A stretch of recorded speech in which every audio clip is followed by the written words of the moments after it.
Welcome to Armchair Expert. I'm Peaky fucking Blinders, and I'm joined by another fucking Peaky Blinder. You are... What's his name? Oh, boy. What's his name? A character name? Cillian Murphy. Well, we didn't research this enough. I've forgotten all the characters. I'm Tom. Tom Shelby. I'm Thomas Shelby. And I'm Grace Shelby. And you're Grace Shelby. And we have a very special guest today, Cillian Murphy. Boy, did we fall in love with him with...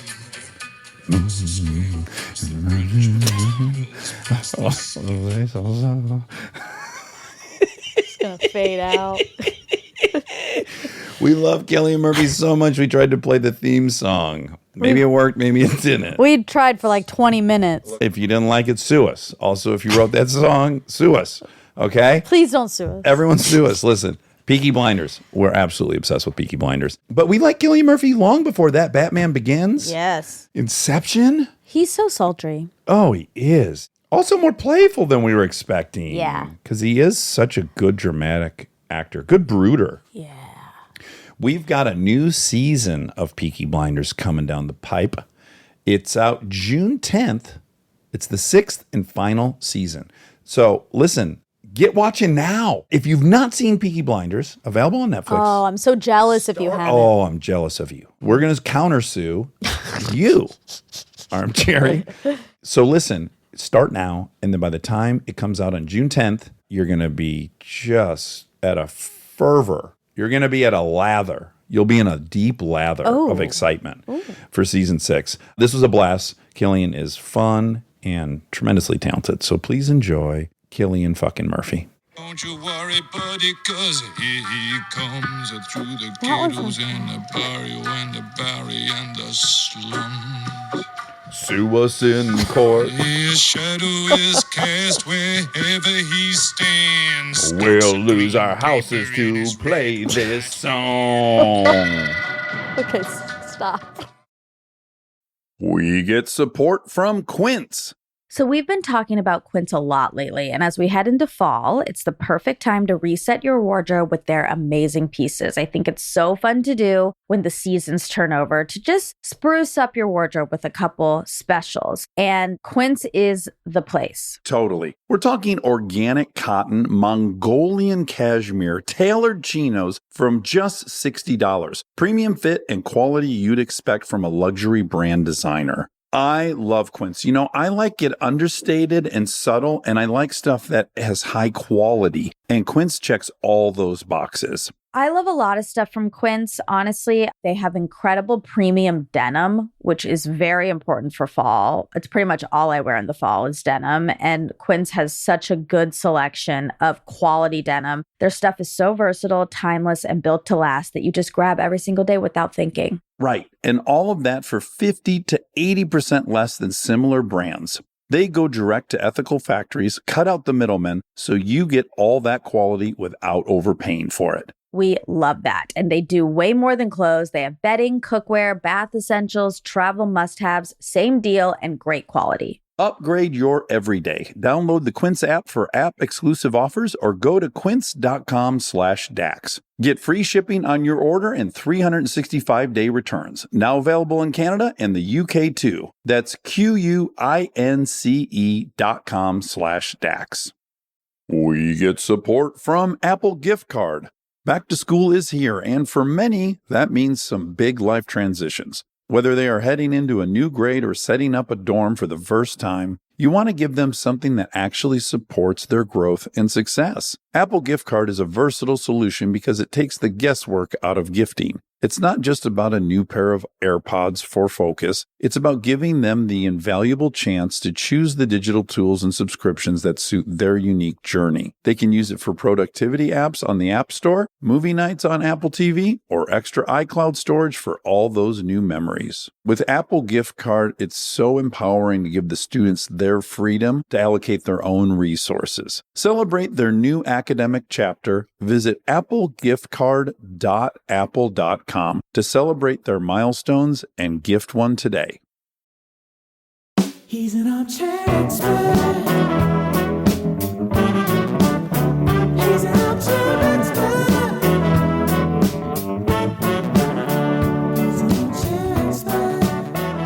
Good afternoon? Is that what it is? Well, it's evening here, yeah. Evening. Oh, this is crack-ass early for us, 10 a.m. Apologies. It's embarrassing for us. Where are you at? Are you in England or Ireland? I'm in Dublin, yeah. Do you live there? I live in Dublin, yeah. Oh, my God. First of all, we're super fans of Peaky. Yeah, like, let's just start with us owning that. We're awestruck. Oh, stop it. It's true. It's true. Have you ever lived outside of Ireland? You must have lived in London for a stretch or something. Yeah, we were in London for like 14 years. Both our kids were born there. And we only came back to Dublin in 2015, I think it was. Motivated by missing family or missing Ireland or hating London?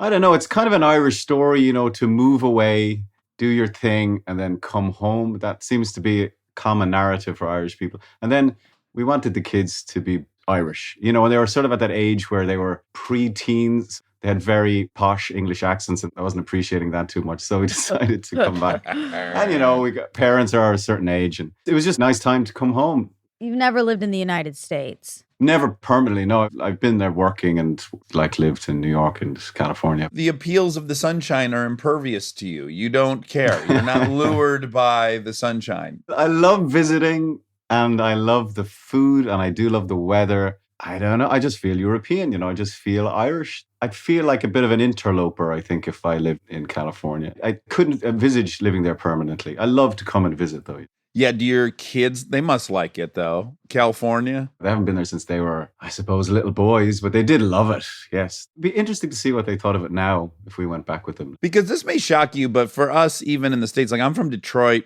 Monica's from Atlanta.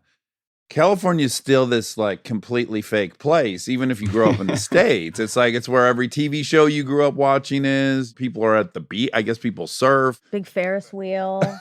I think the thing that I struggled with when I went there as a young man and kind of wannabe actor or whatever, I struggled with the kind of monoculture a little bit. The fact that it was an industry town, and that freaked me out a little bit, that everybody was doing the same thing. Yes, so I agree with you. Virtually everyone you run into is in some tributary pursuit of show business. Is it the desperation that you're allergic to? Like, is it just like there's so many people who are like desperate for it? No, I don't think it's that. I think it's that I really enjoy not working. And when I don't work, I actually have nothing to do with the business at all. I just switch off and none of my close friends are involved. And so I can just like totally switch off. Where I think if I was living in Los Angeles, you know, you're not working, but every day you're just, everybody you meet is in the business. And I would find that a bit overwhelming, I think. And then there's this added like layer that everywhere you drive, there's huge billboards of other actors doing other things. So it's like even if you're someone who like makes an effort not to track what anyone's doing, it's unavoidable to not realize like, oh,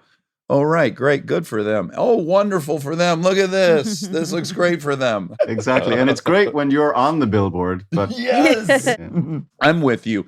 Now, I will say, I have such little data to say this, but my father and I went to Ireland and we got talking with this gal, an Irish woman, and we were about to visit this like castle or something. I don't know. We were being tourists. And she said, well, you know, if you were Irish, you would jump over the wall. You wouldn't buy a ticket. I said, oh, I vibe that. That's kind of our jam in Detroit too. Like just kind of do what you got to do. You don't have the means, so just fucking figure it out. I felt a real kinship with that attitude. That exists, yeah, because of the nature of our history, I suppose, the constant rebellions.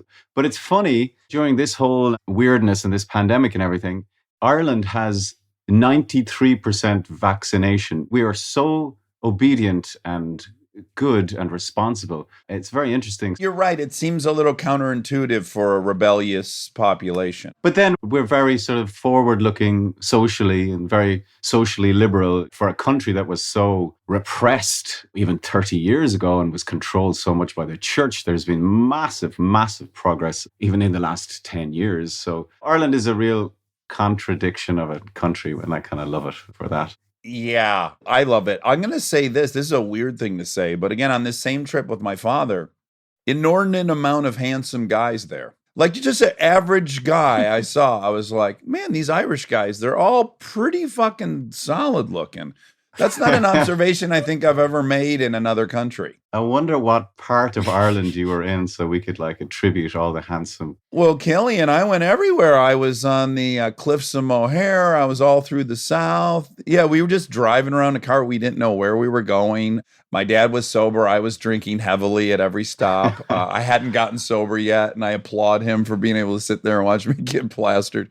Yeah, we were all over the South, and it was so lovely. And again, I was just kind of overwhelmed with how strapping and good looking all the men were. On behalf of Ireland, I'll take that compliment. You are the poster boy for it, I would say. Yeah, at this point. Well, there's a few other Irish actors who are doing okay. That Liam Neeson guy, he did all right. He did okay. He's Irish? He's Irish, right, Liam? Yeah. You got to be Irish to play Michael Collins. Oh, wow. Yeah, he's brilliant. My father and I on the same trip. My father was famous for falling asleep within 5 seconds of any movie. And Michael Collins came out while we were on this trip.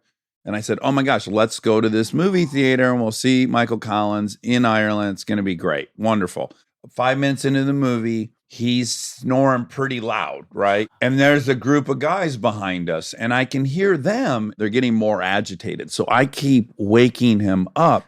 I'm like, Dad, we're going to get fucking rolled here. You got to stay awake. This is like really disrespectful. All right, I'm on it. Falls asleep for the 5th time, starts snoring out loud. And I hear behind me, I'm going to fucking stab this motherfucker. Like that's all of a sudden I heard stab in this motherfucker. And then I really violently shook him awake. God. I said, we've either got to leave this theater or you got to stay awake to the end. And did he? He made it. Yeah, he got his shit together and he got through the end of the film. I guess, yeah, at the threat of murder. It's a good film, though. That'll Good wake film. you up. It's a great film. One Yeah. shouldn't sleep through it. Yeah. If you were raised Catholic, I imagine you were raised in Southern Ireland. Yep, I'm from Cork, which is right down the south. How big of a population does Cork have? How tiny of a town is it? Well, no, it's not that tiny. It's the second city. So Dublin is the capital and Cork is the second city. By American standards, it's teeny weeny. Are we talking 400,000 people? Do we know? The reason I am not revealing the population is that I don't know, and I'm from Cork. And if anyone from Cork hears this, they will go, I cannot believe he doesn't know the population of Cork. We just went through this of American cities, what we thought, how big yeah. they were, and I didn't know anything, so that's fine. You guys aren't interested in population. That's That's right. fine. There's other things to think about. I think there's 5 million people in the whole country. So that gives you a sense. And I think there's 1 million in Dublin. And then there's like 13 million Irish in the U.S. Exactly. Claim to be Irish, yeah.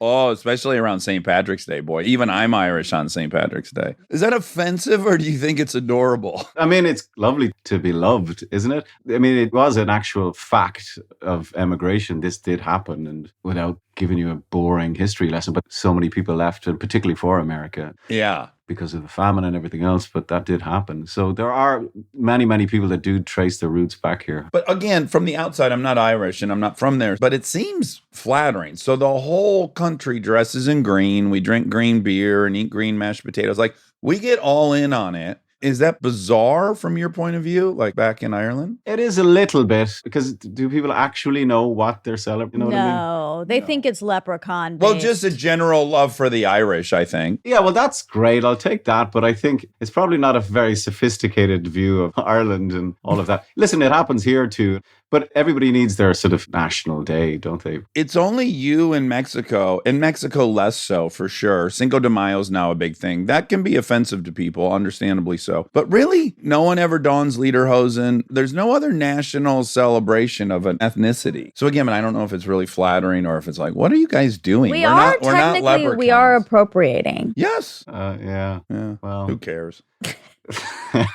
Do you ever drink Beamish? Yeah, Beamish is from Cork. That's where I'm from. Yeah. Ooh. I went to Ireland with the sole intention to drink Guinness the whole time. Then I stumbled upon Beamish and I never turned back. It was Beamish the whole time. Beamish, especially in Cork, because that's where it's brewed. But it's a high quality stout. We couldn't find any in London. We were hoping for some. No, tricky to find in London. Murphy's is also a good stout, also from Cork. I mean, Guinness is kind of the king of stouts, but those two are also pretty tasty. I'm glad you brought up Murphy, and not just because it's your namesake, but yeah, that also is a very smooth stout, real creamy. A little sweeter than Guinness. It is. You would have liked it more than the Guinness. Yeah, Guinness is a little much. Yeah, it's a It's full heavy. meal, right? I told her all the lore that it would raise your iron levels and you could subsist off of it in the hospital if necessary. I don't think that's probably scientifically, but it sure is tasty. Don't threaten Dax's doctor science cred. He'll fight you. Yeah, this is a lane I've carved out for myself that has nothing to do with show business. It's armchair medical advice.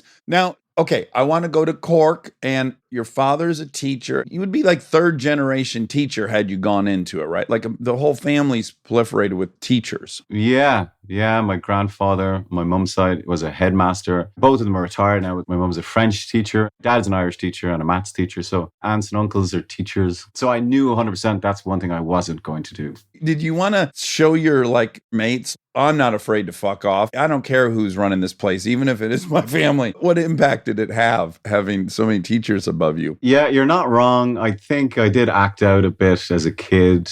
Like when I was a little kid and then as a teenager, I kind of acted out, like not in a really dangerous way or anything. It was just a bit of a messer, and just causing trouble. I'd go to school and I enjoyed school, but then I would come home and my parents would give me extra lessons at home also. I got all the education. And so it was very well-meaning, but probably too much. It's like these people who raise their kids macrobiotic and then the kids just eat Oreos when they grow up. Yeah. It was too much. It tipped. It did. You started playing music at a young age. Did you have a North Star at that time? Who was it that you thought was just the coolest and I want to pursue this as well? Or was it generated in another way? How'd you come into music? There was always music in the house. There was always music on. My dad is quite musical and they used to bring us to traditional Irish music sessions in pubs and stuff when we were kids.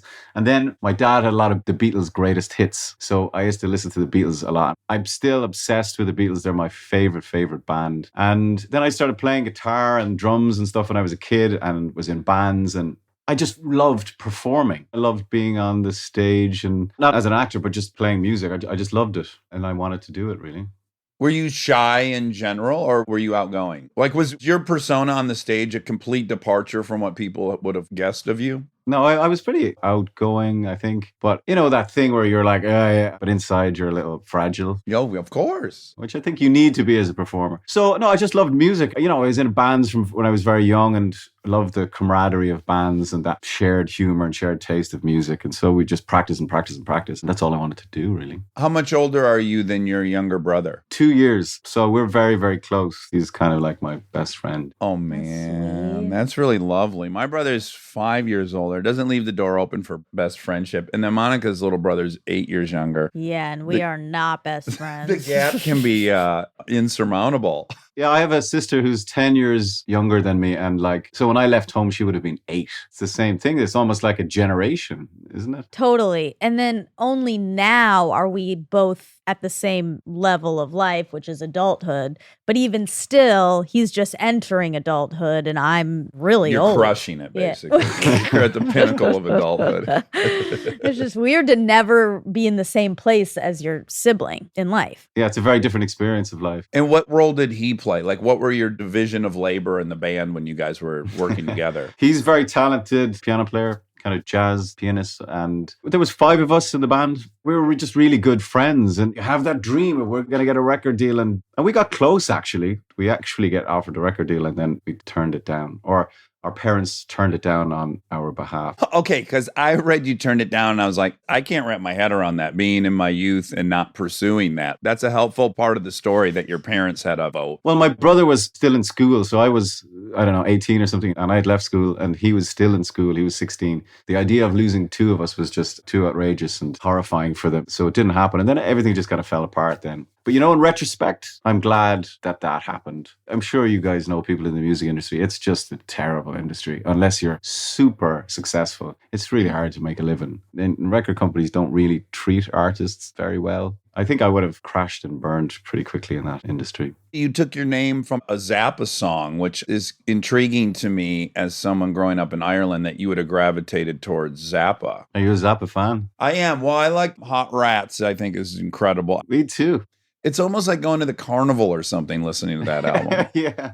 There's a brilliant documentary out about him. It came out on Apple there recently. He was a very complicated not altogether likable man, but uncompromising in his vision for his music. And like Hot Rats would be my favorite and probably his most accessible record. But people have this misconception of Zappa that he was hippie. Like, he never took drugs, never drank. He only smoked cigarettes and drank coffee. He hated hippies, like with a vengeance. And that's why that first record, We're Only In It For The Money, everything, oh, that's a hippie record. He was taking the mickey out of hippies and all that peace and love culture. You're so right. He was in such a niche that he created. He didn't follow any of the scripts of his contemporaries. And just fucking as authentic as it gets, though. I don't know where one just has that conviction about being that fucking out there. Exactly. And I think that's what I found really inspiring about him as a kid, and I still do. And I think you can separate the art from the artist. Yeah, me too. I could be wrong about the history. I haven't seen the doc, but there seems to be some implied integrity in that he often found things that bordered on working commercially,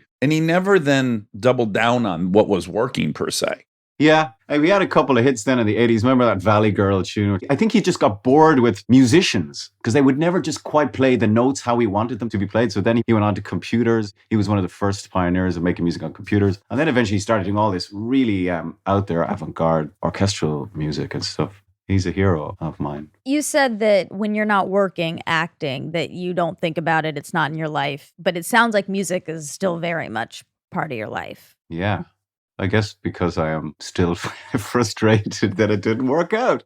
I find it very consoling music. How excited are you for this Peter Jackson Beatles thing? Oh, man. You cannot believe how excited I am. Me too. Are you going to have a Beatles night? You got to have like a Beatles night in your house. I want to eventize it because it seems absolutely incredible. I watched a 60 Minutes segment about it this weekend. His conclusion that the entire narrative of the Beatles is erroneous, that it was kind of fabricated for that film and that these aren't guys that are fighting and hating each other. You know, it's just very cherry picked. It's so encouraging.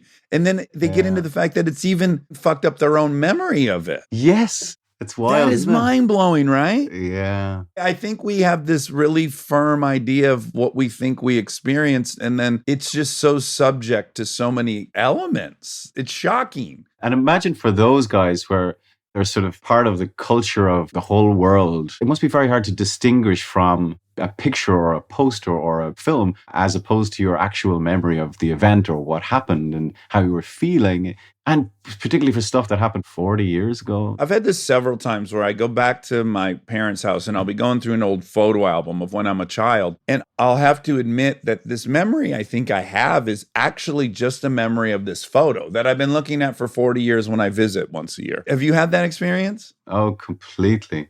And I think for our generation, when there was fewer photographs, so we pored over what documents of our lives there were. Unlike now, where there's just thousands of stuff in hard drives and clouds where we just pick the ones where we think we look most handsome or whatever, you know. Whereas back then you just had the shot and it became huge in your memory, didn't it? Yeah. That's a fucking great point. I mean, I don't know how our children even go through these photos we've taken. This is too much. What is funny, to your point, I don't think my face ever looks good, but I am deleting photos that I'm not super vascular in, and then I'm keeping ones where you can see some veins. So were my kids to go through this curated childhood, they would have no other conclusion than like, Dad was so veiny. But yeah, you and I are roughly the same age. I think I'm a year older. Like the totality of photos of my entire childhood is maybe 45 pictures. Same. And then for my poor siblings, they got increasingly less. Well, I was the younger, yeah. So there's probably like 200 of my brother, and there's probably like 45 of me, and there's like 15 of my sister. Yeah. But I think, and I know I sound like a grumpy old man now, but I think that's probably better than gazillions of photographs in a hard drive that will probably be obsolete by the time your children are 21 or trying to show it at their, I don't know, virtual reality 21st birthday party. I'd prefer to have an analog document that you could just go, look. Yeah. So anyways, back to the Beatles. So if I know how much my own story of my history is through these 45 photographs that exist in photo albums, yeah, those guys, McCartney and whatnot, they have all this footage of them as 20-year-olds. And there's no way that footage hasn't become their memories as well. And they must have so much memory as well. You know, all of those gigs, all of those albums, all of those people they met. There must be a lot of information for those guys to process. Have you experienced this where like you and I have had overly lucky lives. So the things that would have maybe stuck out for us at one point get dulled by, I don't know, going to the third Batman premiere in your life. Like, I don't know who's there. And the magnitude of it is so overwhelming. Let me just own my side. I have forgotten things that should be very memorable because of the dearth of super lucky things I've been a part of, maybe. So I can only imagine what their landscape is of their memory, because it's like, where would they start? I mean, you see pictures of them with like Little Richard and pictures with like Muhammad Ali. That was just like one day maybe in their lives. Right. So they might have forgotten meeting Sammy Davis Jr. because they met Muhammad that day. Well, there's the famous meeting with Elvis where there's all these conflicting accounts of it. Oh, really? Yeah. Like John has one account and Ringo has another account. And in some accounts, like they smoked a joint. In some accounts, they like played music together. It's interesting. It's like when you're an eyewitness to a murder. Oh, yeah. Eyewitness is like the most useless thing ever in a courtroom. Because 4 people who've seen the same thing will say completely different things. Yeah. Something happens to our brains. That's why I've always been slightly suspicious of memoirs. Now, I think if memoirs are like diarized and someone has kept a diary for all of their lives, but I don't know. I remember I started reading Keith Richards' memoir, who I love. The guy's an absolute legend, but how can you remember in that detail? How is it possible? So therefore, the veracity or the authenticity of it was slightly, I just couldn't get through it. However, when I read the Dylan one, I thought, I bet you he kept like very detailed notes of all of this stuff. So I kind of buy that a bit more. It's very hard to imagine Keith waking up on time to get that journal entry in the morning, Yeah.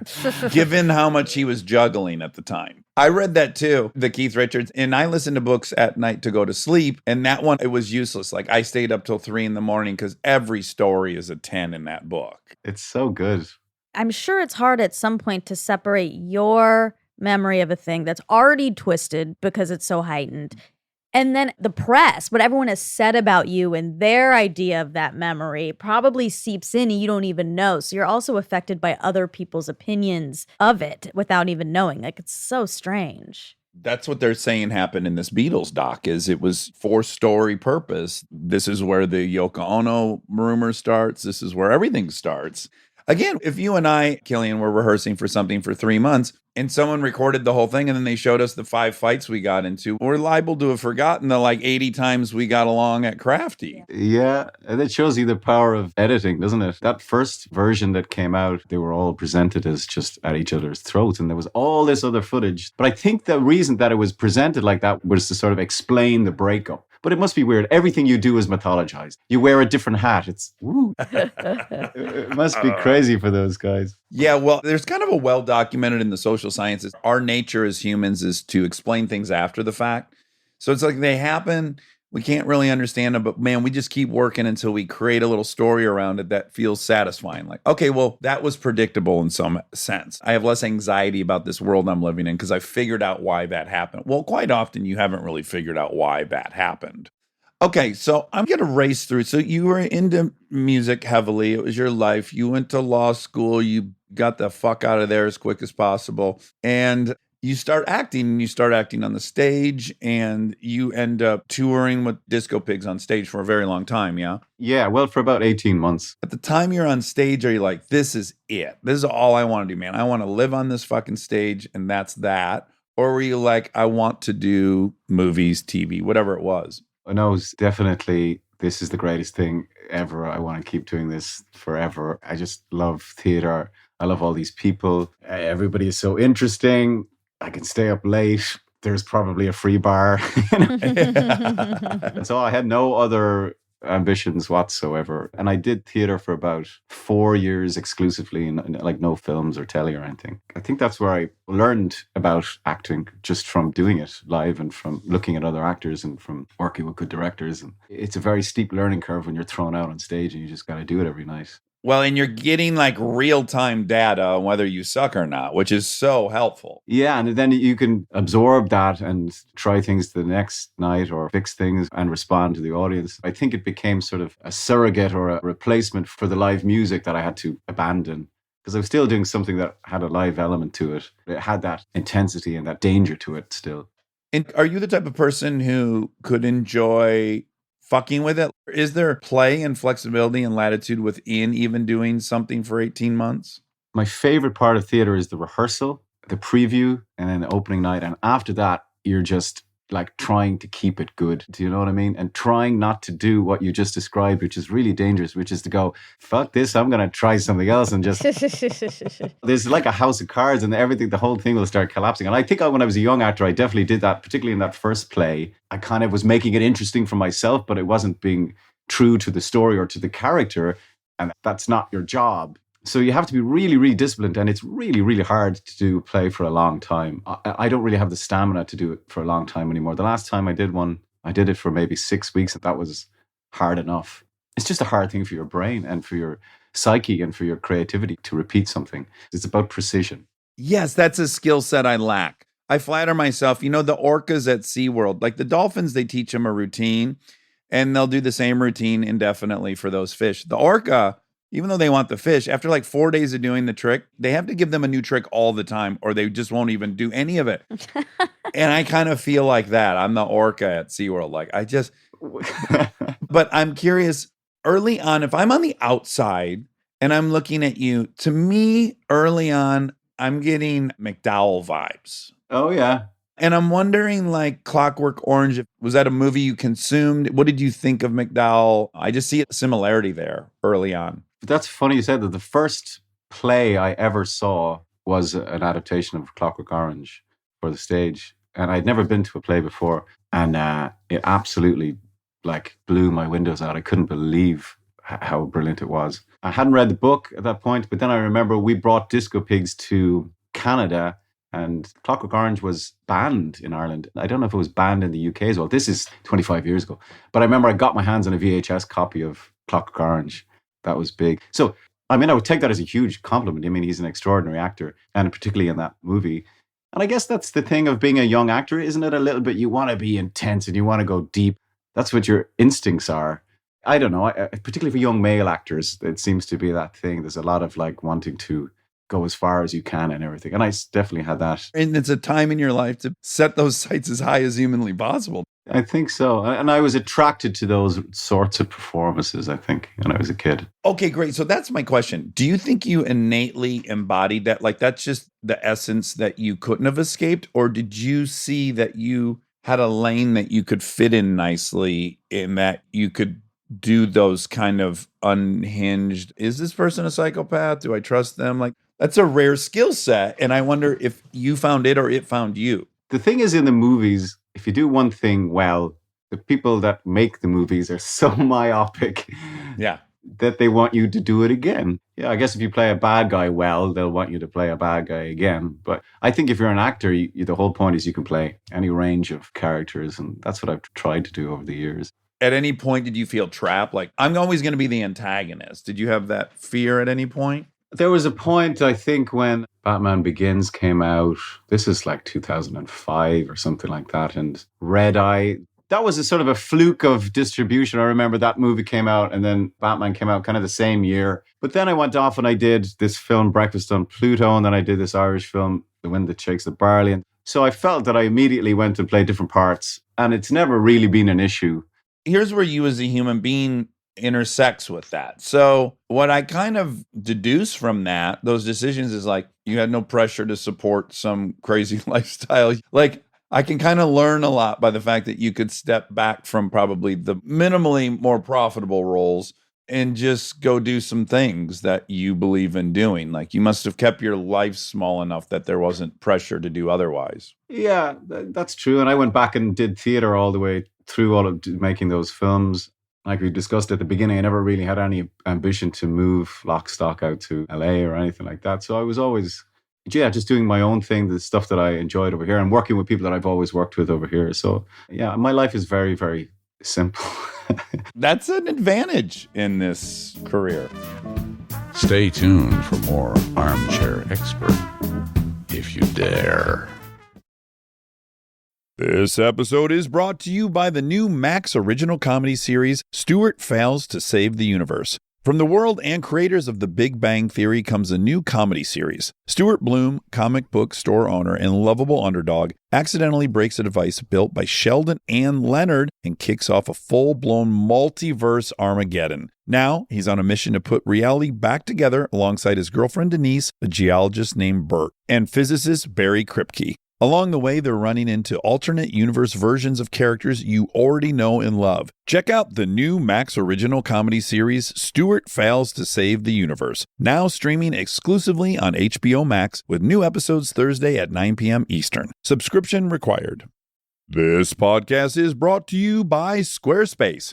We've talked before about Rob building our website on Squarespace, and I bring it up again because it's a perfect example of what they do well. Rob had all the pieces, the content, the vision, the ideas, but he needed something to actually take all that and make it public facing. And Squarespace was that bridge. Maybe you're in the same spot. You've been developing something, a business, a skill set, a body of work, and it's been private. It's been yours, but at some point you're ready to put it out there, and that transition from private to public can feel like a huge leap. Squarespace makes it feel like a step. Beautiful templates, built-in SEO, email campaigns, scheduling, analytics, everything you need to go from "I've been working on this" to "here it is, come find me." All in one place, no code, no stitching together a bunch of different tools. So if you've been sitting on something and waiting for the right moment, this might be it. Head to squarespace.com/DAX for a free trial. And when you're ready to launch, use offer code DAX to save 10% off your first purchase of a website or domain. This episode is sponsored by BetterHelp.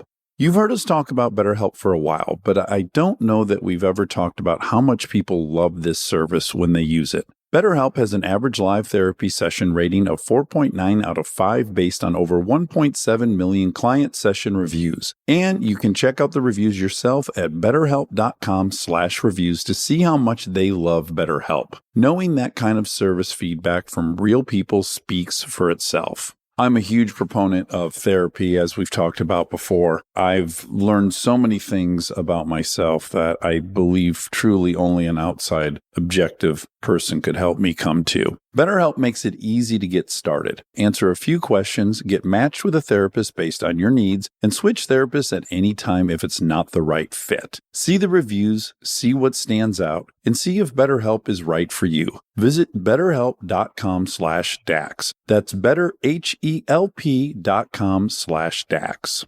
Back to school starts now. Get long-lasting battery life on the Dell XPS laptop powered by Series 3 Intel Core so you can work from anywhere. Now starting at $699 with exclusive student pricing starting at $599. Complete your setup with savings on select monitors and must-have electronics and accessories. Limited time deals and free shipping on PCs and more await you at Dell.com/deals. That's Dell.com/deals.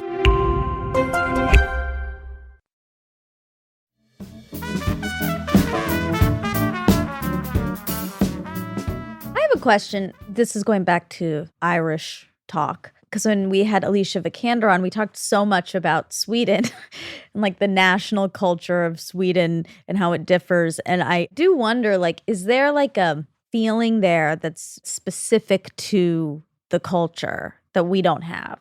Oh, it's a good question. I mean, it's a big question.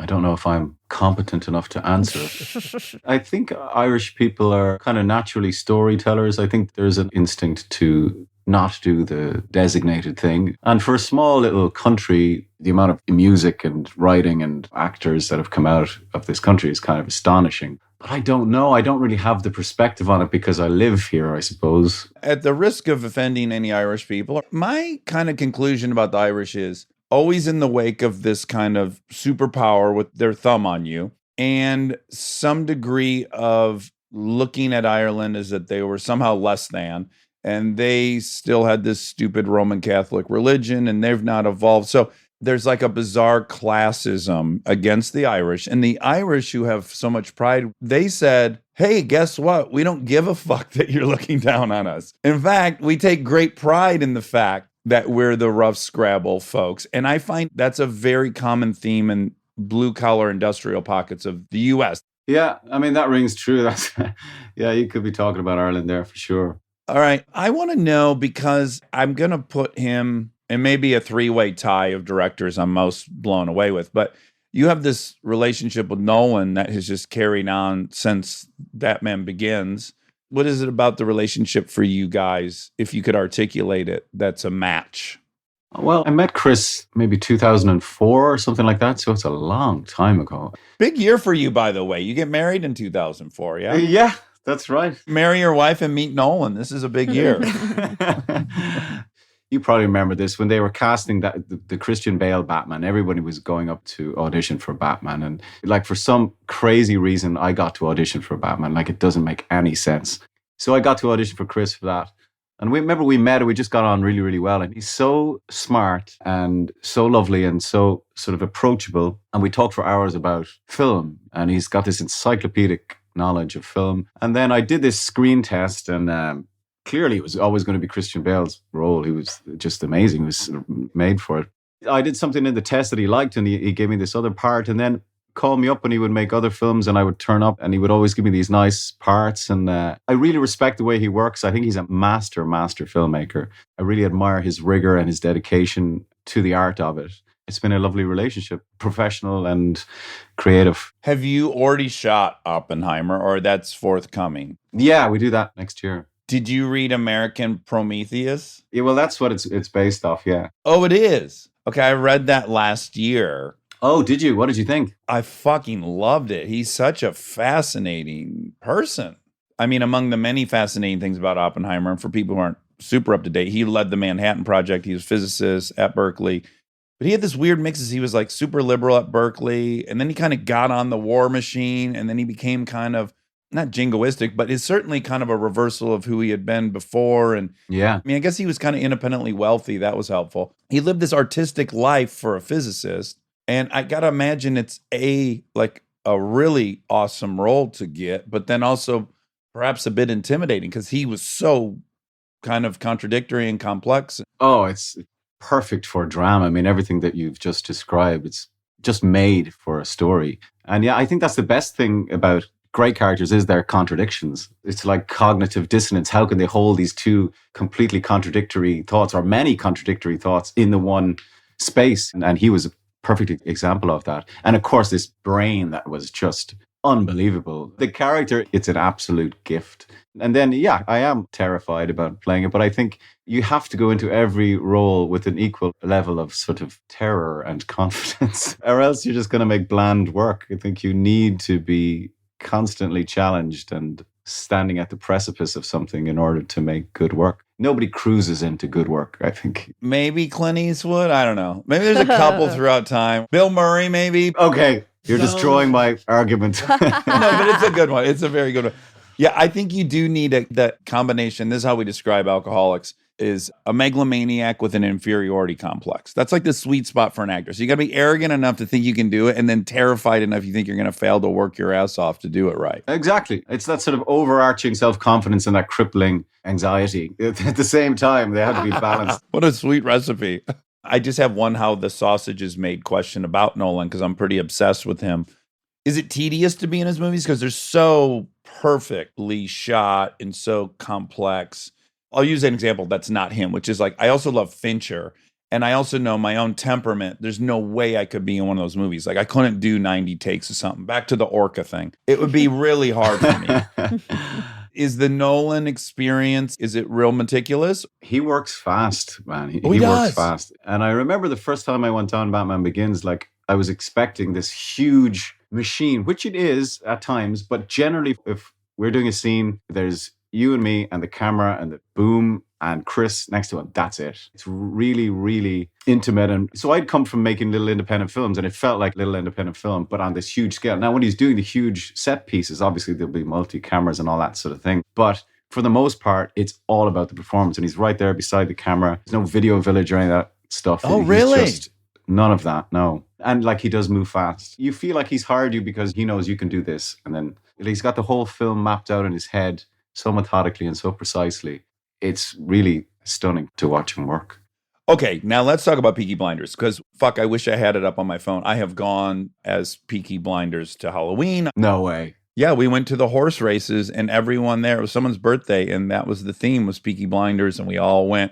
We're about as hardcore as it can get about Peaky Blinders. Oh, that's amazing. And I got to say, for me, I was only familiar with you in those bad guy roles. I even thought to myself, well, what's it going to be like to root for this guy? And by the time you arrive at the pub, like the beginning of the show, the way they shoot that horse and the ash falling and the music and the whole 9 yards. I mean, I don't know that I've been more firmly buckled into a character by his introduction as I was to Thomas Shelby. It's so masterful. It's so awesome. And the world is so consistent and the tone is so wonderful. I wonder when you're acting in it, can you ever buy into the fairy tale? Like, can you ever feel like you're in post-World War I scrappy England? Can you teleport there at all during it? You can, I think sometimes because the sets are so amazing and the locations are so amazing. But the real thing that is the foundation for all of the success of the show is the writing. He's a phenomenal writer. And, the thing you said about world building, well, he builds that world between the wars in Birmingham that nobody has any concept of what that would be like. They teach the wars, but not the bit in between.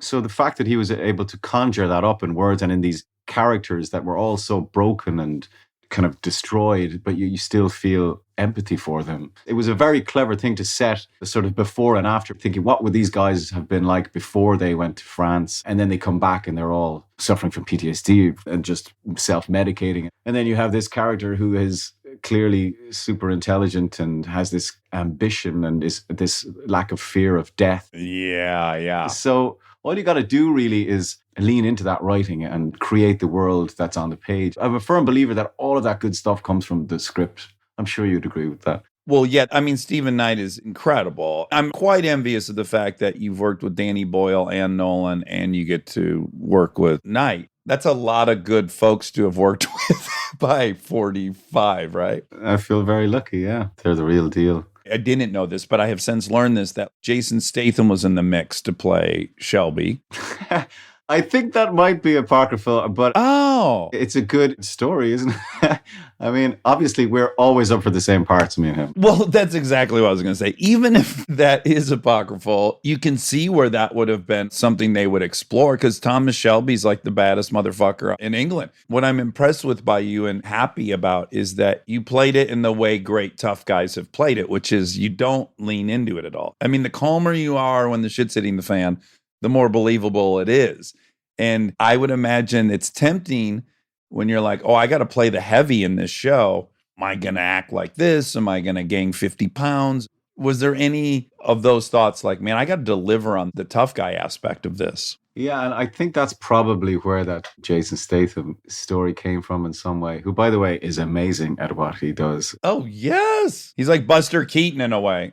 Yeah, absolutely amazing what he does. I think maybe they were slightly reluctant to cast someone who was not necessarily a physical specimen like Statham is, but, you kind of then have to do some acting, really. I think some of the best acting is silence. When you go, what the fuck is that guy thinking? And then we worked a lot then on the sort of silhouette of the character and the hat and the haircut, anything that could make me look a little bit tougher. So it was a combination of things. And then the accent, I dropped the voice a little bit to make myself sound a little tougher. Well, I agree with you 1,000% that often the tough guy role is far more about your reaction to the adversary than it is about your attack towards them. Like, that's where you learn how many times someone's been in the shit.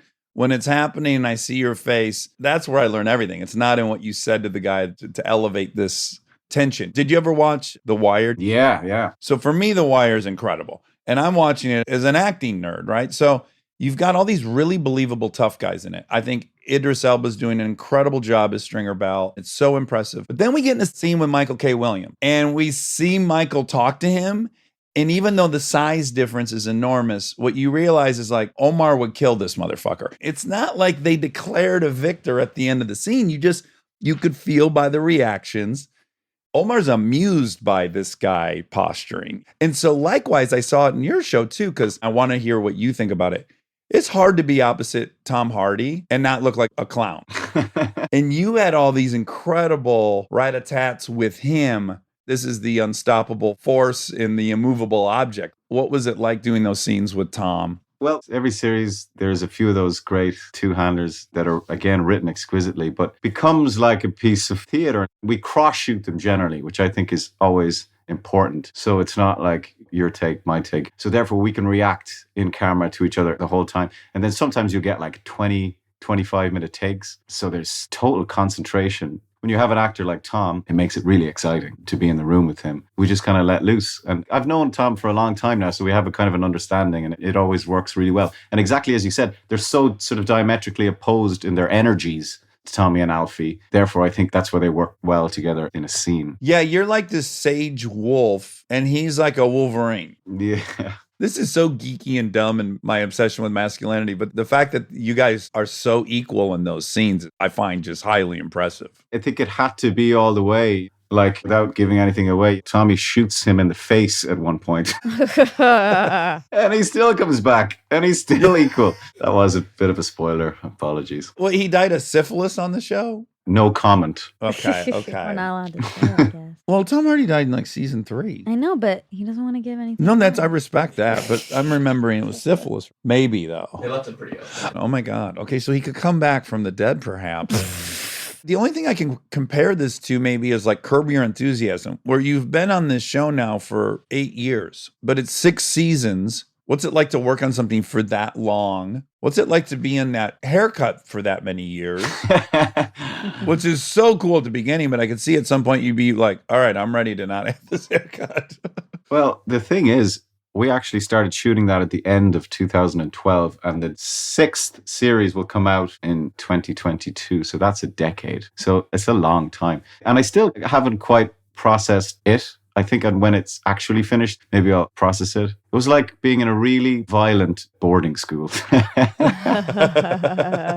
It's a unique thing to get old with the character, to see yourself get old on screen, and then to kind of have your life develop. And then, well, Tommy Shelby's life develops in a far more interesting and dramatic way than mine. But we were able to explore some of the middle-aged shit that happens to particularly men when they start realizing that they're losing their power, losing their masculinity, losing their potency, all of that stuff. And then, of course, it's a bit of a family in terms of the actors, and some of the actors that started on that show. It was their first job out of drama school, and now they're really established, successful actors. I've been able to do other bits in between, which has been nice. If I was only doing that show, I think maybe I would have a different attitude towards it. But it has been a real gift, you know. I was on a show once for 6 years, and prior to doing the show, I didn't want to do TV because what I loved about movies is going away, and it's always novel, and I think about it for 3 months, then it's over. I get to think about something new. But I came to find out I am a factory worker at heart. Like, I did love going to that lot for 6 years and knowing the guard, and like that became a part that you don't generally get to experience as an actor.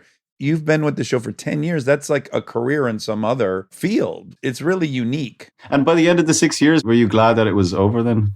Yeah, it was this great mix of like, I'm going to miss this so much. I know it won't get better than this. And yet I'm now ready, of course, to see what's next. Yeah, I think that sums it up for me too. Is this the last season or we don't know? This is the last season. I mean, Steve Knight is talking about a movie. I think that would be interesting if there was a film. It's the end of it in this form for sure. It's kind of rare in British TV to do 6 seasons, isn't it? Like, you couldn't have been expecting this. No, I mean, it started off as a tiny little show on BBC Two. It was only commissioned for 1 series, and then the second series came along. And I think it was really when Netflix picked it up and it went global that it sort of started to snowball. But it never had any advertising. It was mostly the fans generated the interest, the fans generated the kind of love for it. Well, we hosted birthday parties in the theme. We posted pictures. You know, we did everything we could. Yeah, exactly. And thank you.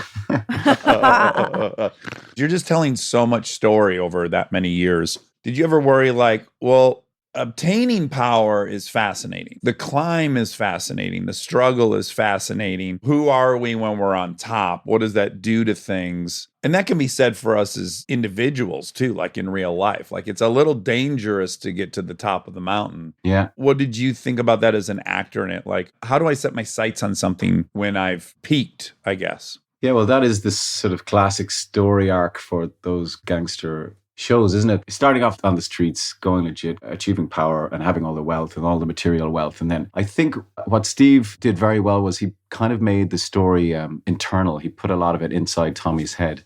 So it was the dealing with that.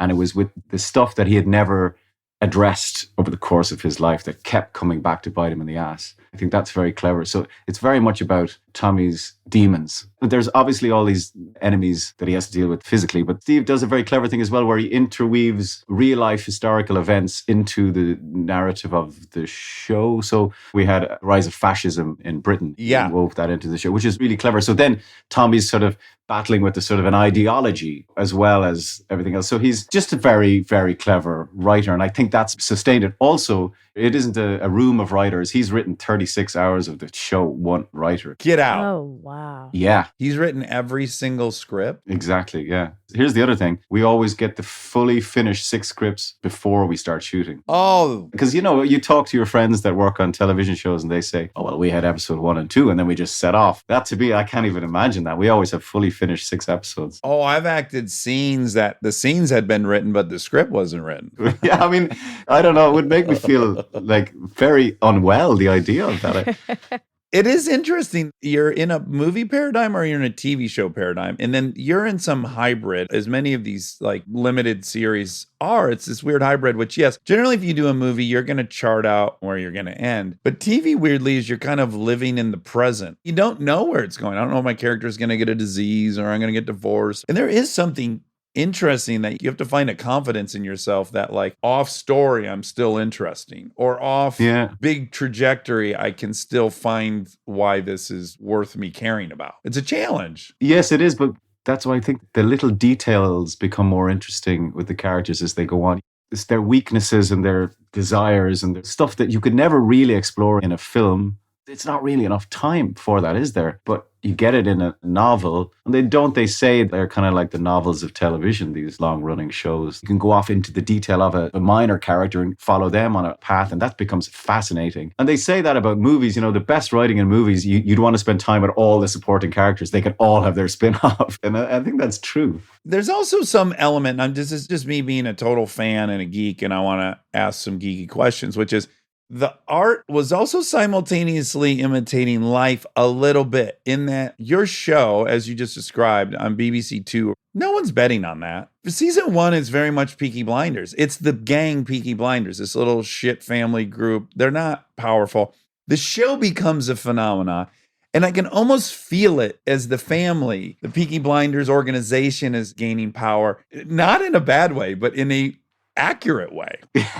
You mean in the performances? Yes, like there's a little bit of pizzazz in some of the subsequent seasons that matches perfectly with the rise of them and the rise of the show. That's a very interesting observation. I think it's probably to do with gaining confidence, going, oh, people actually find this interesting and they're really into it. And then you can be a bit bolder and a bit more ambitious and a bit bigger in the storytelling. I think that probably definitely happened. Like even in the soundtrack, you know, all of a sudden we got all these people wanting to be on this soundtrack. So it did definitely gain confidence. I hope the story and the performances kept up with that. Well, it wouldn't work if the family was getting more and more disenfranchised and they were getting more and more cocky. But the fact that the family is succeeding, to me, it all maps perfectly. I had never been able to look at it from that perspective, I guess, because I'm so in it. Yeah. In fact, I feel bad for you that you're in the show because it's so great. I know, but nobody likes looking at themselves. I can't watch it at all. You can't. No, although I became a producer on the show, so therefore I have to watch the cuts. And that's been an exercise because it's allowed me to begin to watch the bigger arc of it, the thing, not just yourself. I think it's so helpful for an actor to either become a producer or a director, simply because you can understand in a way you can as an actor that the global story is as important as you being true in the moment. So I think our instinct is to fight for the moment, and then the directors and producers are fighting for the overall story. It's great to find out that both have their place, that they're both worth fighting for. Yeah, absolutely. I find myself saying way less like, my character wouldn't drink coffee at this time. Are you easygoing on set? Or are you like, no, Thomas doesn't drink out of round glasses? Oh, I don't know. Because I played him so much, I trust what he would do. Like, for example, there's something that happened on the show. He never, ever, no morsel of food passes his mouth over 36 hours. I think we got into season 2 and then we realized that he had never eaten. So then we made a thing of it where he'll sit down at a meal, but he never consumes anything. He'll drink whiskey and smoke cigarettes, but that's it. I think he eats a little bit of mint in one. You're the opposite of Brad Pitt in Ocean's 11. Brad Pitt loves eating, yeah. And he makes it look great. He sure does. He always looks amazing doing it. You want to eat whatever he's eating, even if you're allergic to it. You're like, give me one of those. He looks awesome eating that. Well, Cillian, it's been so awesome to chat with you, and I'm so excited about Oppenheimer. Do you know where you're going to film that? I'm not sure. I'm sure they'll tell me and I'll turn up. That might be something I try to crash, like just try to show up and watch you guys work, because it's kind of a confluence of my favorite director, a story I love, you as an actor. It's a very exciting proposition. Oh, well, thanks, man. I have one last question. I know you are largely quite private, but I am the father of 2 girls, which I fucking love. Thought I wanted boys. So grateful I had girls. What is it like to be the father of 2 boys? Because they're getting to an age where they're getting probably close to your size. Yeah, they are. They're getting taller than me now. Oh, wow.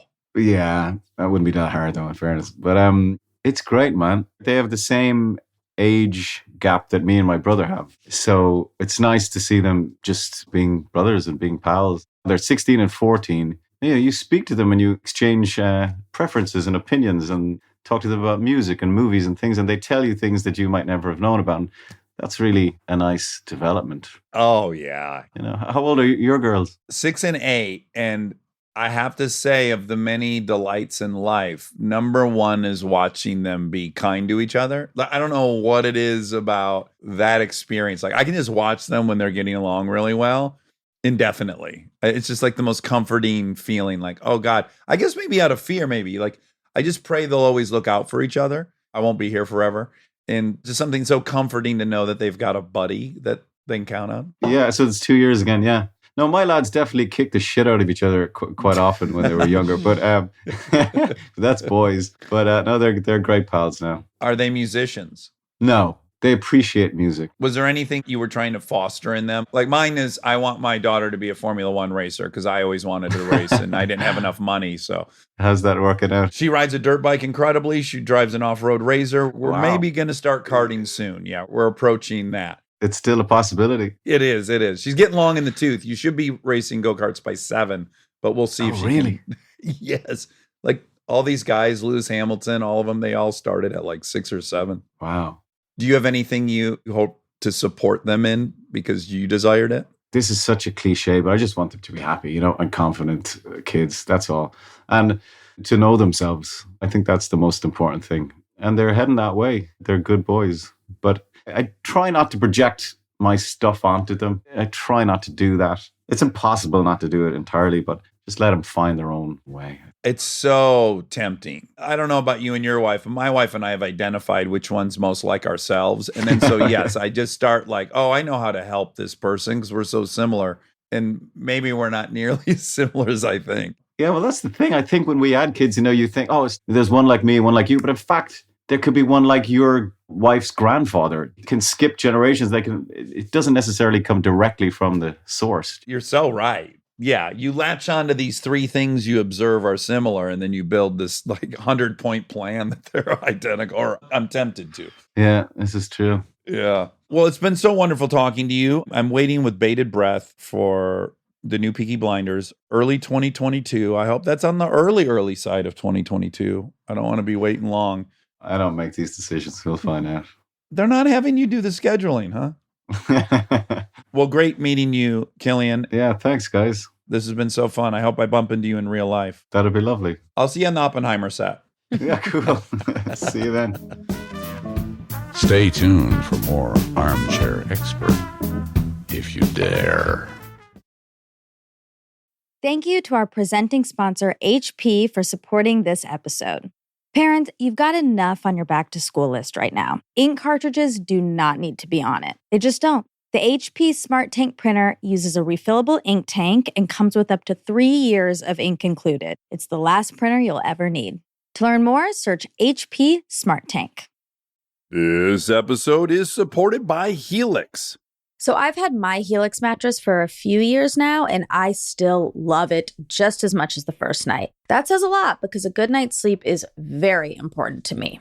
Sleep is everything. And what's great about Helix is that it's not a guessing game with finding the right mattress because they have over 20 models, so you can find the one that actually fits how you sleep. And with that summer heat upon us, Helix has cooling upgrades that can get you the best rest even on hot nights. I have a Helix Midnight Luxe mattress. I really like the level of firmness it has, but that might not be right for you. They have so many options, and you just go take the quiz, and it is perfectly matched for your needs, which is incredible. I also highly, highly recommend the cooling upgrade, especially in the summer. It makes your sleep so much better. If you're still tossing and turning on a mattress that's not working for you, just trust us on this one. Go to helixsleep.com/armchair for 20% off site-wide. That's helixsleep.com/armchair for 20% off site-wide. helixsleep.com/armchair.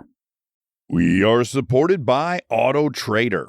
All right, if you've been putting off car shopping because it sounds like a whole thing, buying your car online on Auto Trader makes it way easier, really. You can shop tons of cars online, compare prices, check financing and trade-in options, all from wherever you are. And if you want to start online and go to the dealership for a test drive, you can do that too, really. What I like is the flexibility. Start online, finish at the dealer, or the other way around. Your info stays with you, so you're not starting the process from scratch. Plus, you're working with local dealer listings, so you've got real people helping behind the scenes. And when you're ready, you can pick up your car or have it delivered. Really. Buy your car online on Auto Trader. Really.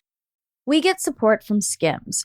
Oh man, do I love Skims. I've been living in the Skims lightweight cotton collection all summer, and I have to tell you, getting dressed has become so easy. I just throw it on. It just feels right immediately, whether I'm grabbing coffee or I'm on the couch all day or I'm out, even going to dinner. The cotton is so lightweight and breathable, which in this heat is a non-negotiable. The cotton jersey t-shirt, I just need everyone to know about this one. This one hugs in all the right places. It's very soft and it still looks and fits the same after months of washing, which is very hard to do, I feel, with t-shirts. I've been wearing the black cotton jersey t-shirt with basically everything all summer long. It goes great with any patterned skirt or shorts or pants. I mean, anything, truly. I believe that's probably my favorite piece from the cotton collection, but they also have great lightweight cotton thongs that are so comfortable and they're cute. That is a very, very hard mix to achieve, especially with undergarments. I feel if you can find some that are cute, but also comfortable and do the job, that is a win. And Skims has really, really figured that out with the lightweight cotton collection. Shop Skims Cotton and all of my favorite pieces at skims.com. After you place your order, be sure to let them know we sent you. Select podcast in the survey and be sure to select Armchair Expert in the drop-down menu that follows. And now my favorite part of the show, the fact check with my soulmate, Monica Padman. This is a real-time pitch to you and Wab. Okay. Okay, so here's my idea. I got it while I was getting a massage at a hotel. Okay. This did not happen to me. I want to be very clear. This did not happen to me. I was seeing a lot of old boys around the pool, and they were with their wives, and I was thinking, these guys definitely take a bunch of Viagra on these weekends. Safe to guess. Okay, so then I was getting my massage. And I was thinking, what if one of these old boys was like all banged up on Cialis and Viagra, and he was laying there and just became Erect? 100% erect while having a massage? I'm sure it happens. It must happen on these weekends at these nice hotels. I'm sure it happens regularly in massages. I think, though, well, I guess maybe a lot of this is informed by the commercials that I see, Cialis commercials, like an old boy and old gal, and they're like in a tub. And it looks like they're at a resort. It looks like it's like made for a lover's weekend. Sure. So I just imagine in that hotel, all the old boys are really jacked up. Here's the point of all this. This is my pitch to you guys. You can say yay or nay. But we pose a question. We think of a fun thing that could have happened or not happened. We pose it on Monday. People email if that's happened to them. Okay. And then we do a mini episode on like Wednesday where we talk to 2 or 3 people that have had really weird experiences. Armcharies. Sounds better on like Friday, but... Yeah, the day Monday is to irrelevant. It's just you get out in the fact check the question, and then you find out if this has happened to anybody, and then we screen a few people, and then we get on a Zoom and we hear the story. I'm interested. There might be like a million great stories just laying out there. Yeah, I guess my skepticism is how will we know they're being honest? I think you can tell. I like that idea. It'd be a really fun way to interact with armcharies and hear really funny stories. True. Or they don't even have to be funny. Some of them could be scary. Oh, pop out? Yeah, like when you tell one of your stories, yours always sound like it's about to get real life or death, but they don't. They could. They could. That's right. They're big on the could and not on the would. Okay, I like That's this. a thought. So today's is a weird masseuse story. Yeah, Oh, maybe we're this starting now? works. I think so. Maybe it works. Maybe it doesn't work. Who knows? There's no promises being made. But Okay. if you've had an embarrassing situation where you're like, oh, fuck, I'm on way too much Cialis and Viagra and what other options there are for ED, and all of a sudden I'm fully erect and I'm embarrassed. I don't know what to do. I don't want to hear anything gross. I don't want to hear of anyone, putting a masseuse in a. It would almost be better if it's male on male. It's like the dolphin thing. I don't give a fuck if a male masseuse has to see a boner. Right. Right? Right. That's We don't care. true. That's Okay. true. Okay, great.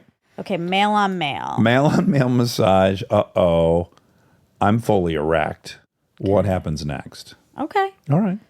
Putting it out there. And then are they going to comment? Well, I'm gonna have to create an email during this fact check that we Okay, great. tell people to email. Okay, great. Okay. Great. We're going to give it a go. Okay. I'm going to say one thing to alleviate your concern, which is a very valid one. Don't fucking make a story up. Don't be an asshole. Yeah, please don't. Just don't be an asshole. It'll be so much more fun for everyone if you're not an asshole and you only report something that's real and true. Okay. Okay. That I was like a caveat. I like that. Cillian. Cillian Murphy. He'll kill you with his face. Cillian Murphy. Murphy is a ding ding ding for Interstellar. Oh, it is? Was that someone's name? Yeah. Was that his name? No. What was his name? Cooper. Cooper. Hey, it's Coop. Yeah, they Thinking call him about heading Coop. up to space. I'm gonna. What was I fixing again? I forgot. The world was ending. Yeah, I'm gonna go up to space and take a peek, look around, do a dance, maybe spin backwards, fix this. Okay, you're being patient. I appreciate it. Okay, Cooper and Duger And Murphy. Murphy. Murphy was the girl. Oh right. Yeah. Oh yeah. Murphy. No.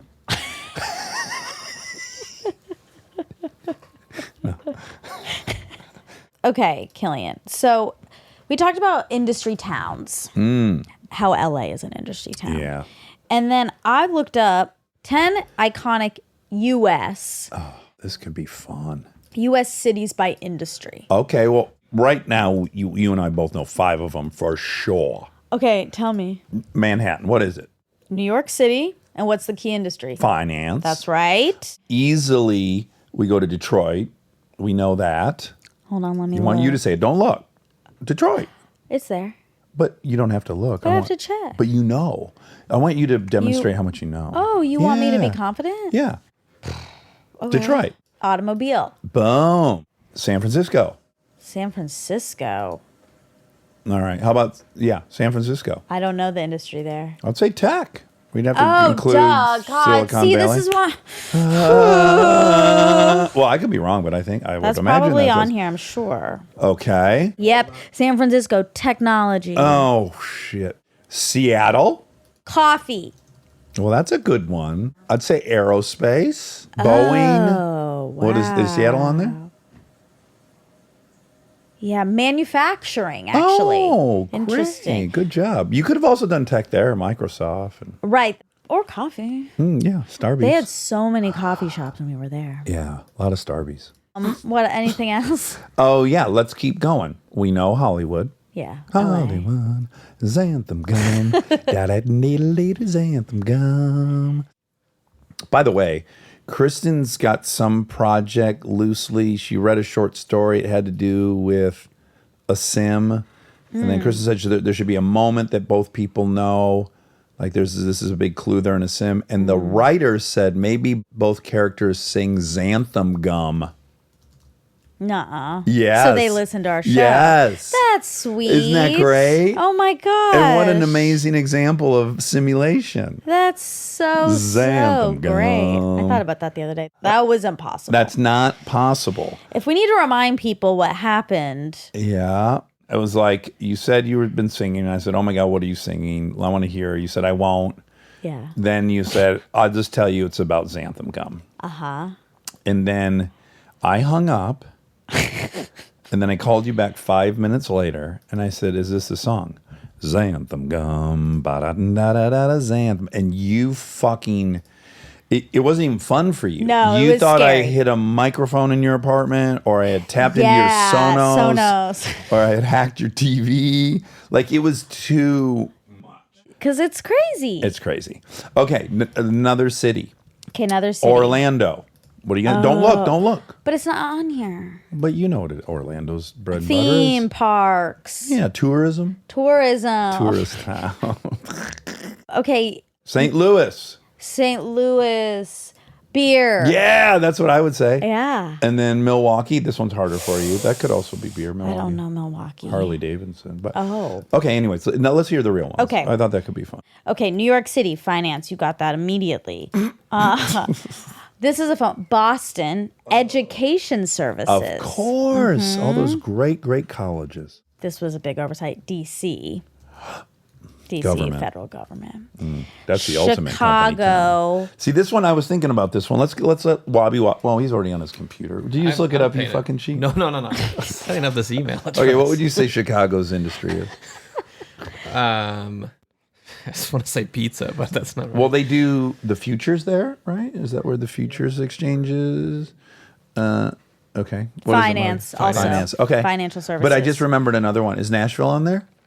Okay. No. I think Nashville's insurance. Oh, that's cool. Okay. Sorry. I keep derailing. No, this. no. Okay, Chicago, financial services. Detroit, automobile, manufacturing. Houston. This was interesting. I didn't know this. Oh. What would you guess? I would never be able to guess this. Hold on. Oil. Good job. Thank you. Refining. Really good job. Crude petroleum and natural gas extraction. Okay. Wow, I'm impressed. San Francisco, technology. Okay. Las Vegas. Technology. Gaming. Tourism. Tourism and casino hotels. Man, you're good at this. Los Angeles, motion picture and video production. Capital S. Seattle, manufacturing. And that's all. That was fun. You did a great job. Thank you. Did Thank a you. great Thank you. job. That Me, was not great. so much. And what would you say for Atlanta? Beverages. Beverages. Not Beverages, really, though. only, but not really. Because yeah. if there were multiple, Right. but it's just Coke. Coca-Cola. I don't think it has one specific. Music. Big music scene. that's true. Oh, Nashville. Music. Yeah. And Country music specifically. Country fucking music. Specifically. Okay. He said that Ireland has a 93% vaccination. Maybe at the time we talked that's true. It's right now 81.4%. Well, couldn't have gone down. Why? Could maybe boosters included after that. I just don't know how you go from 91% vaccinated down to 81. A ton of babies. But if 7. but if they're 100,000. counting, That is a tricky statistic, people. So one is a first shot number, and then another number's, Boosters. complete. Or even second shot and then boosters here. There's 3 shots here. right? So your number might be, I don't know, completed and his was first shot. Who knows? Yeah. Okay, the population of Cork, Ireland is 190,384. That's a good chunk. It's something. That's a lot of colas. Everyone's drinking 2 a day. By the end of the week, you'll be looking at 2.8 million colas. What? I wrote that down, but it's wrong. This is saying 124,391. Oh, okay. Big discrepancy. Okay. We are supported by HP. If you're a parent or you know one, like I do, or you can help take care of kids, you already know what August feels like. It's not summer anymore. It's the pregame. the supplies list, the forms, the "we need this printed by tomorrow" texts that come in at 9 p.m. And I say this as someone who's been on the receiving end of those texts in a former life. You're ready to help, and then the printer says no, out of ink, blinking at you, useless. It's such a small thing, but it will absolutely derail your night. So when I heard about the HP Smart Tank printer from HP, America's most trusted printer brand, I thought this is the kind of thing that actually makes life easier, not in a big flashy way, in a one less crisis way. Instead of those little cartridges that run out the second you need them, the HP Smart Tank uses refillable ink tanks, and it comes with up to 3 years of ink included. 3 years. That's 3 back-to-school seasons without the cartridge panic. HP can't fill out the forms for you, but they can make sure the printer is never the reason you're up past midnight. Search HP Smart Tank. St. Patrick's Day. We talked about St. Patrick's Day because he was saying, I don't know if people really know what it means, what it is. What is it? Okay, let's talk about it. Yeah. This is on history.com, trusted brand. Very trusted. St. Patrick's Day is celebrated annually on March 17th, the anniversary of his death in the 5th century. Who is his? St. Patrick. Correct. But who is he? He chased the snakes out of Ireland. Who was St. Patrick? Here we go. There he is. St. Patrick, who lived during the 5th century, is the patron saint of Ireland and its national apostle. Born in Roman Britain, he was kidnapped and brought to Ireland as a slave at the age of 16. He later escaped but returned to Ireland and was credited with bringing Christianity to its people. In the centuries following Patrick's death, believed to have been on March 17th, 461, Wow. the mythology surrounding his life became ever more ingrained in the Irish culture. Perhaps the most well-known legend of St. Patrick is that he explained the Holy Trinity, Father, Son, and Holy Spirit, using the 3 leaves of a native Irish clover, the shamrock. Oh, Well, that's interesting. happy shamrock. More than 100 St. Patrick's Day parades are held across the United States. New York City and Boston are home to the largest celebrations. Does it say anything about chasing the snakes out of Ireland? Okay, I got to do some Just more like research on I'll that. do St. Patrick and then snakes. Will you do that, Rob? Just double check. oh, you're too busy creating an email. I'm done now. Okay, you've already completed that. And what task. is it? So it's going to be stories at armchairexpertpod.com. Great. Stories at armchairexpertpod.com. Stories, STORIES, at armchairexpertpod.com. Let's do subject massage or something like that, and then let's give a deadline as well. Yep, massage, and you got to get it in today because we got to Today. move fast. Okay, Yeah. great. And just give us, a brief 4 or 5 sentences of what happened. Great. Oh, also let's just get all this shit out of the way now. In the email, say, I grant you the right to record me and we will set up a Zoom. Great. Yeah. That should cover our asses legally, right? Yeah. Patrick is depicted with his foot on a snake. Okay. Wait, is that real? That's what I heard. Yeah. growing You up. really heard He that? stood atop an Irish hillside and banished Wait. snakes from Ireland. Why did this just happen, you guys? I just opened up my phone and I didn't type a thing. I didn't say anything. What is it? I can't see from here. Patrick depicted with his foot on a snake among the legends associated with St. Patrick's. He stood atop Irish hillside, banned the snakes from Ireland. Computer connected, maybe. What? Oh, because that's my Well, but account. I'm on Chrome with my email, so it shouldn't. What the Ew. fuck? Look at that. I didn't do shit. I opened my phone. And that's what you're Are you on looking Chrome? at? No, I'm not. I'm on Google. Safari. What am I at? Oh, did you Did you email this? I mean, what is happening? No, I'm on the maybe internet. And it says St. Patrick's snakes. Whoa. Maybe I said I'm going to Google Maybe St. you Patrick's Siri'd snakes. it or something. But I have Siri off. Holy shit. I thought you were making that up about snakes. No, he says he banished snakes from Ireland, It doesn't say that on history.com. prompting all serpents to slither away into the sea. Well, I've been to Ireland. I didn't see any snakes, so. I should go there. I hate snakes. Yes, particularly the ones that make a home in your bottom. Yeah, I don't like those especially. Does Guinness raise your iron levels. Oh. Guinness has 0.3 milligrams of iron per beer, which is about 3% of an adult's daily recommended iron intake. Oh, that's great. You only need to drink 33 to have 100% of your iron? That's right. You're Ireland. You're Ireland. Oh, my gosh. Wow, that was exciting. Okay, Zappa. That's a shoe store? No. Oh, Frank Zappa. Yeah, so you guys kept saying Zappa, and I was like, don't know, gonna check later, and that's right. Frank Zappa, American musician. You know, I don't know him. If you want a great introductory album to check out, Hot Rats. Hot Rats, It's I see it right here, 1969. Oh my God, ding, ding, ding. Wow, he has 4 children. They're named Moon, Ahmet. Yeah, Ahmet. Dweezil. Yeah. Oh my God. Why do you know this? And wait, Moon, Dweezil, Ahmet, and what's the fourth one? Diva. Oh, I didn't know Diva. How did you do that? What's all? Yeah, I'm Well, the fucking scared. sim is frying everything. Well, that with the computer thing, and now you're saying reading Dweezil. something that came out of my brain. So scared. I know Ahmet. And you know Dweezil? I don't know Dweezil, but I know of Dweezil and Moon. Moon. It's actually Moon Unit Zappa, right? Do you guys hang out? No. Yeah, Moon Unit. Oh, that's great. Wait, but how can?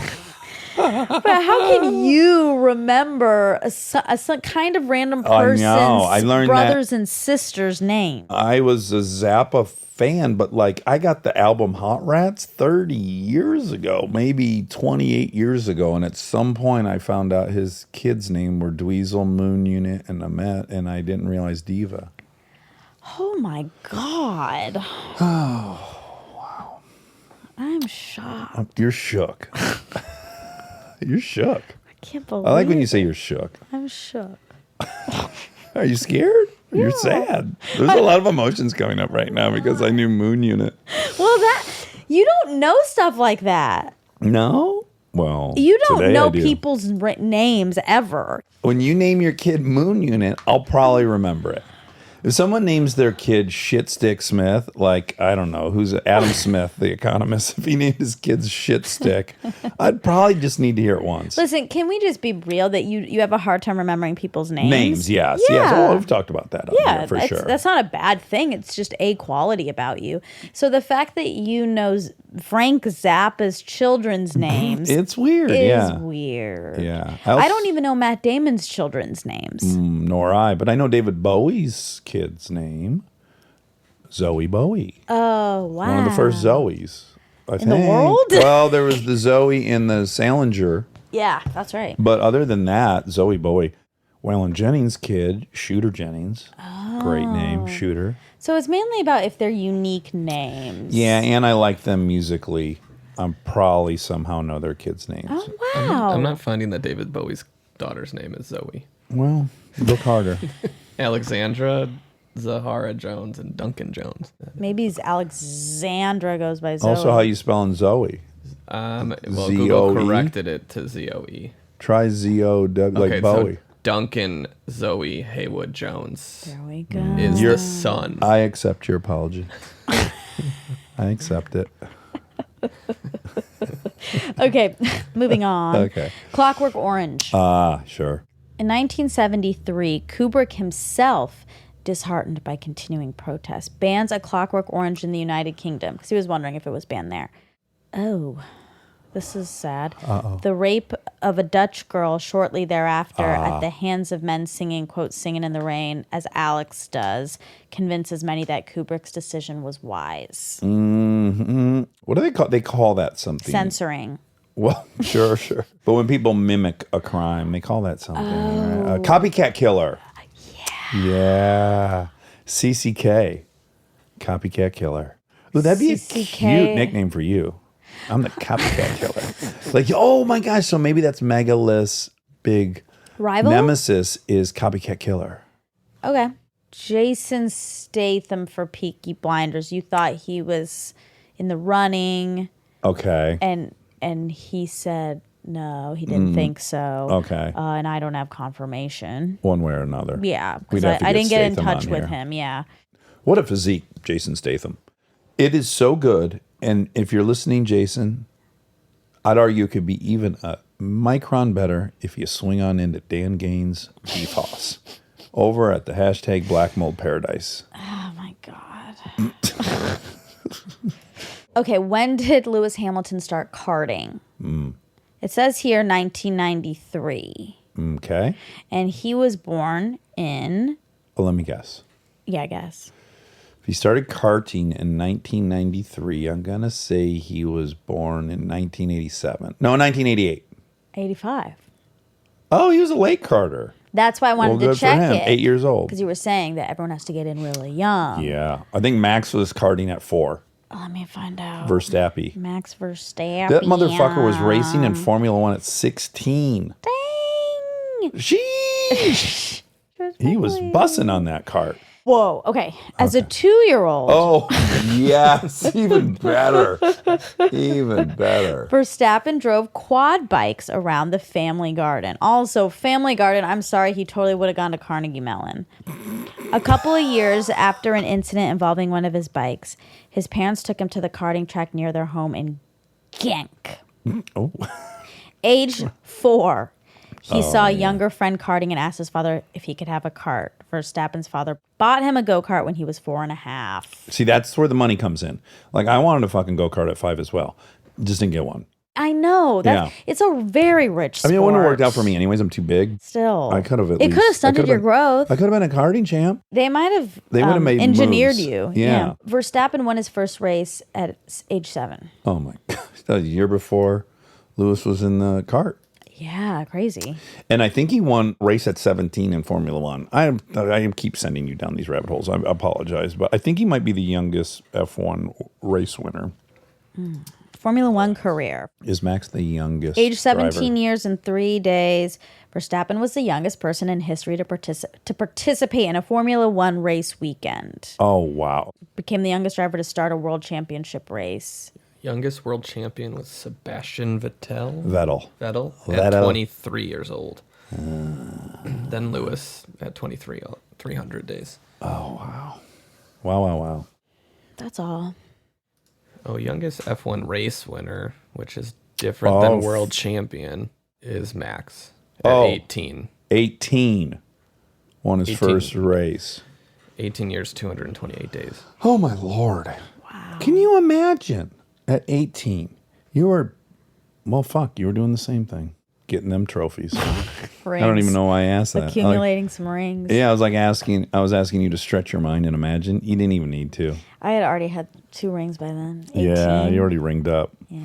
But being in the number 1 sport in the whole world, Yeah. with the best adult drivers in the world. I'm surprised you don't have more mixed feelings around F1 because you love it so much because driving, come on. Yeah. And Drive to Survive is a good show. But it is for privileged kids. Oh, yeah.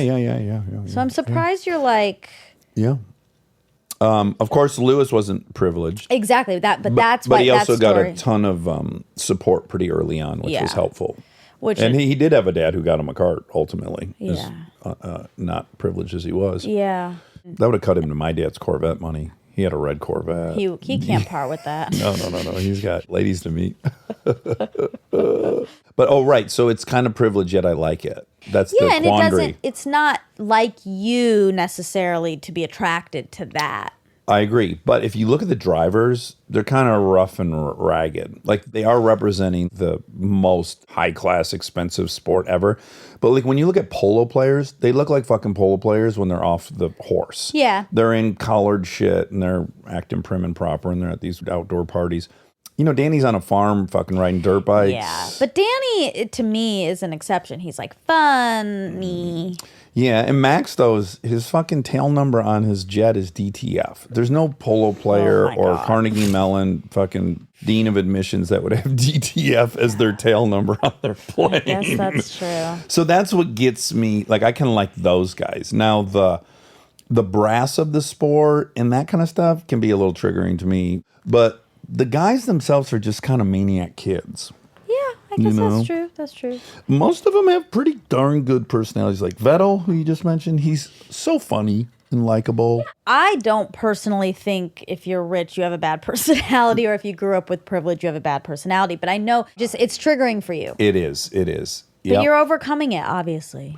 Yeah, and also it is a meritocracy. So it's like their dad can't, some of their dads buy them in. It's a meritocracy within a group, though. That's true. Ultimately, they have to perform. I guess I just mean in the sports world of all of them. Mm-hmm. And I love F1, don't get me wrong. But I think that's like kind of the beauty of the NBA or something. Yeah. Or maybe even the NFL, you could say. Like baseball, all of our sports. Yeah. And it's and I stand here saying that like if Lincoln expressed interest in karting, she'd have a kart tomorrow. Yeah. And I'd spend all my time with her. And if she got great, some young Dax would be like, well, fuck that bitch. It was all given to her. I'm not saying that. I'm not saying it should be like, fuck those guys. It's just as a sport, when you look at it, like when I think about my respect level for the whole thing, I guess I just have more of a soft spot for the ones where like people could really fucking rise above. Yeah, I like that too. Yeah. I love that. But I love F1. I love you. I love you.